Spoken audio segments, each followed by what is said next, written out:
کیونکہ اللہ نے دو طبقے بنائے ہیں، ایک مجتہدین کا اور ایک مقلدین کا۔ مجتہد اس کو کہتے ہیں جو کسی سے پوچھتا نہیں ہے اور براہ راست قرآن و حدیث سمجھ کر مسئلہ سمجھ جاتا ہے اور دوسروں کو بتا بھی سکتا ہے،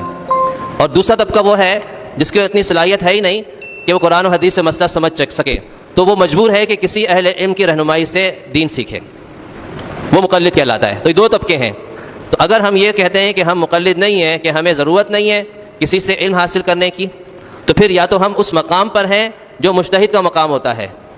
کہ جس کو کسی کی رہنمائی کی ضرورت نہیں ہوتی ہے، وہ خود قرآن و حدیث سمجھ کے سیکھتا ہے، سمجھتا ہے اور اس پر عمل کرتا ہے۔ لیکن اگر ہمارے اندر اتنی صلاحیت نہیں ہے تو پھر ماننا پڑے گا کہ ہمیں دوسروں کی رہنمائی کی ضرورت ہے۔ اور چنانچہ صحابہ کرام بھی سارے کے سارے مجتہد نہیں تھے کہ خود قرآن و حدیث سمجھتے، بلکہ صحابہ کرام کی ایک اکثریت، ان کا طبقہ وہ تھا